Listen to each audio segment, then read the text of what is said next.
ఈయనకేంటంటే అపారమైనటువంటి పాతకాలపు ప్రేమలు ఉంటాయి చూడండి, రాక్షస ప్రేమ, చంద్రబాబు మీద రాక్షస ప్రేమ.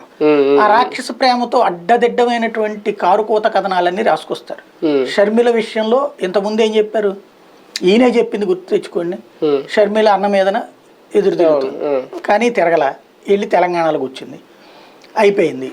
తర్వాత ఎవరు ట్రై చేస్తున్నారు, అప్పటి నుంచి ఈయన ట్రై చేస్తానున్నారు. షర్మిల ఏంటంటే తన అన్నతో విభేదించిన తర్వాతన తన సొంత ఉనికి కోసం ప్రయత్నిస్తున్నప్పుడు ఒక మీడియా సపోర్ట్ కావాలి కాబట్టి ఈయన్ని అప్రోచ్ అయింది, మేబీ త్రూ అనిల్ ద్వారా. అప్పటి నుంచి ఆమె మెదడును ప్రభావితం చేయడం ప్రారంభించారు. అందుకనే తెలంగాణలో పోటీ చేయకుండా ఆపడంలో రాధాకృష్ణ పాత్ర కూడా ఉందంటారు.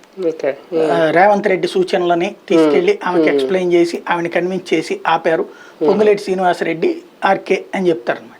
తర్వాత ఆంధ్రాకి తీసుకురావడం వెనకాల కూడా అదే హస్తం ఉంది. అందుకనే మొన్న ఈయన జగన్మోహన్ రెడ్డి కుటుంబాల్లో చిచ్చు పెడతారని రాధాకృష్ణ దృష్టిలో పెట్టుకున్నా, అది నడుస్తోంది. ఇప్పుడు ఆయన ఏంటి, ఇప్పుడు ఆ షర్మిల ఈయన కోరుకున్నట్టుగా రోజు రెచ్చిపోవాలి, రోజు అన్న గురించి ఏదో కామెంట్ చేయాలి, ఇష్టం వచ్చినట్టు మాట్లాడాలి, అట్లాగే వాళ్ళ నాన్నతో కంపేర్ చేసి అన్న పనికిరాడని చెప్పాలి, ఇట్లా రోజు స్టేట్మెంట్లు వేద్దాము.